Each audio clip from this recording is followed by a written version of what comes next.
So Wise is a character that is a little bit RNG, so it's tough to write a consistent guide for him. That said, he's got a bunch of really powerful combos that end with him destroying the entire field, so it shouldn't be too difficult to land a run with him.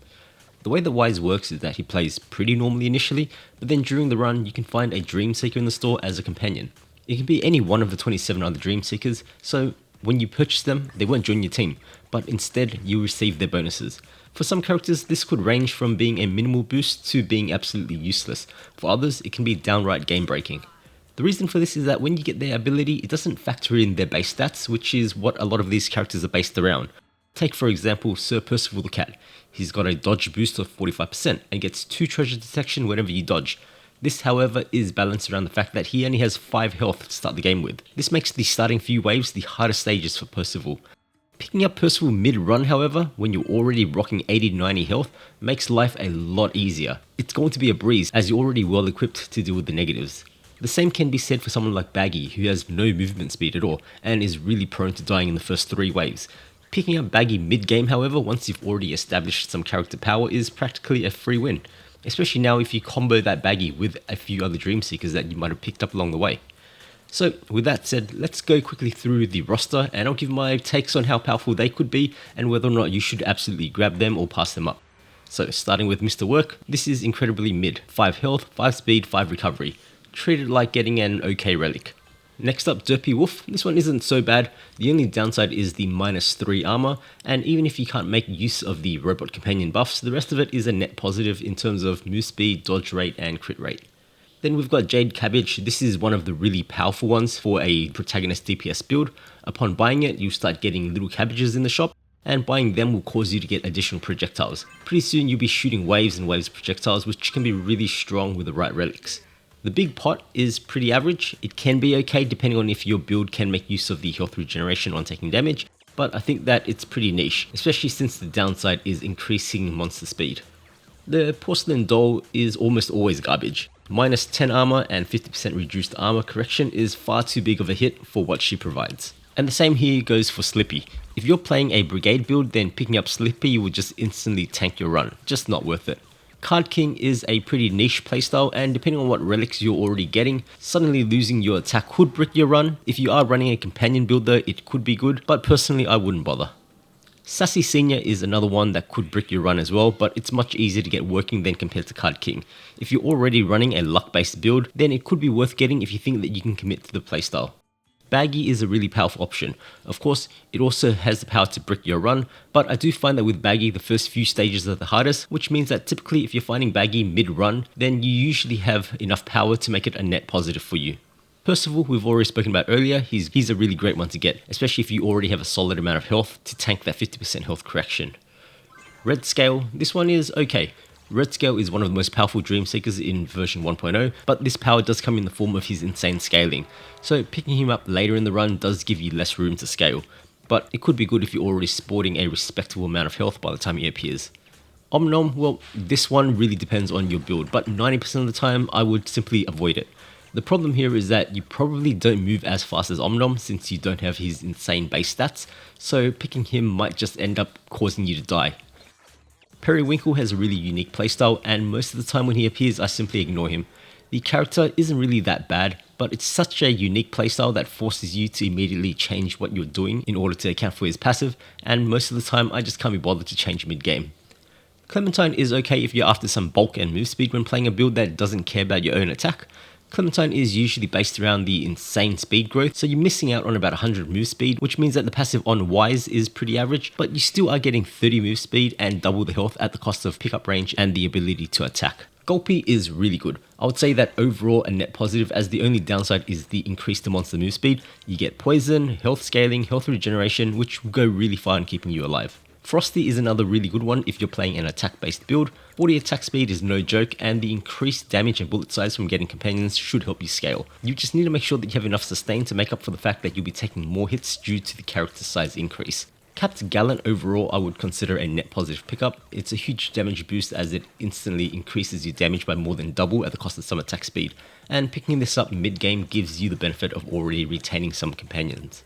With Card Queen, this really depends on your build at the time you pick it up. If you've been playing a build where you run through enemies, tanking hits and regenerating your health through offense, then picking this up is just going to instantly kill you. However, if you're playing a build in which you're keeping the enemies away and you might only take 1 or 2 hits away, then picking up Card Queen provides you with an AoE nuke on getting hit plus additional projectiles. So overall, not very much, and I would probably skip this most of the time. Steel Shell is usually a skip for me unless you're currently playing a collision based build, but let's be real, who the hell builds collision damage? Box Shell has a melee range swapping mechanic. I usually just don't bother with this. It doesn't really add enough power bonus for the gold spend, so it's usually a skip. And then with Bloom Shell, that's also another skip for me. It's not really terrible, but once again, there's better stuff to spend your gold on. Then we've got Bell. This one is an instant skip. The benefit is that all companions can appear in the store, which is something that you already get with Wise, and then in turn everything else is just a negative other than the reduced refresh cost. So probably the worst pickup you can get. With Nicole, it really depends on what kind of build you're currently playing with her. Early on, she's pretty terrible as you now have to deal with the garbage relics that she produces. But if you get her late, once you've already got good income and you're playing with a luck stacking build, then you can use her to spam refreshes to build a huge amount of luck and income. Anby is okay in most cases. You get a pretty hefty boost to dodge, which is really nice for pretty much every playstyle. And if you're rocking heaps of companions, then you do get access to her crazy launch combo.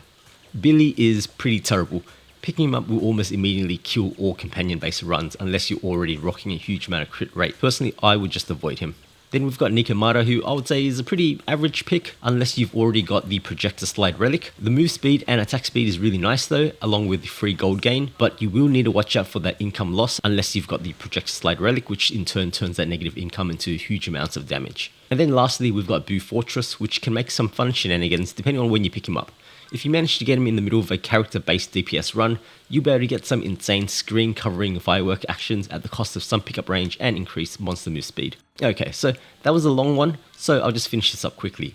Wise in general is a pretty simple character to play and win with, and there are quite a few strong combos that you can run with him. At the end of the day though, this is RNG. Here on screen, I've got a showcase of my run in which I have a Cabbage and Baggy Wise run, which sees me throw out some insane projectiles thanks to the Jade Cabbage passive.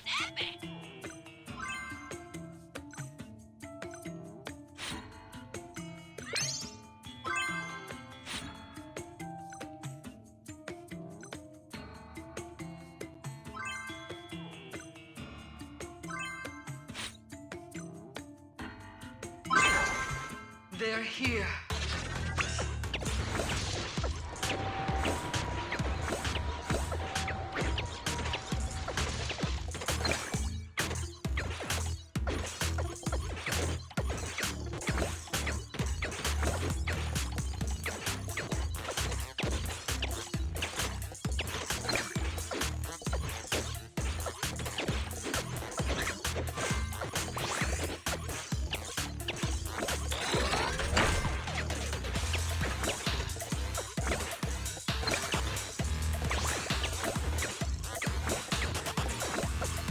Survived.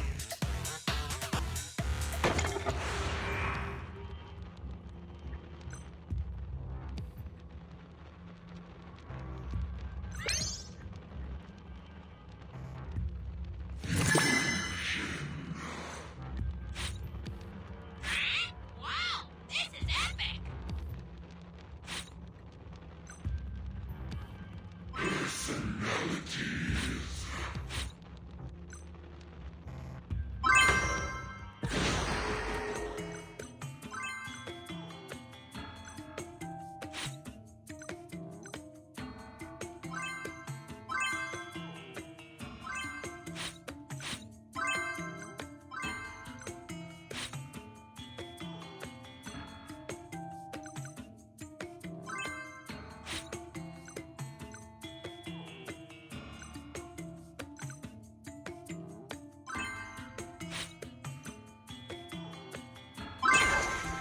They're here.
They're here.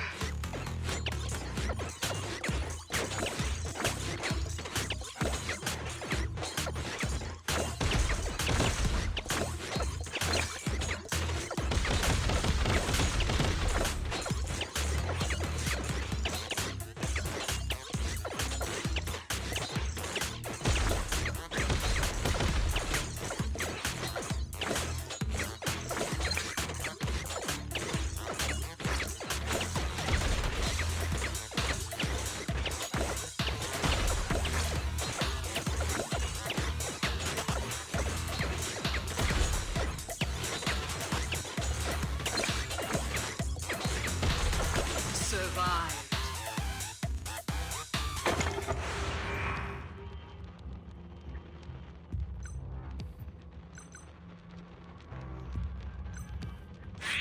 Wow, this is epic!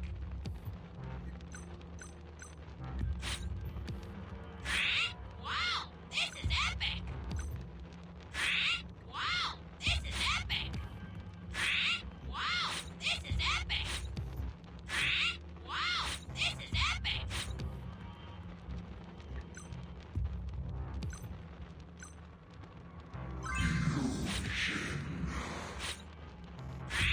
Wow, this is epic!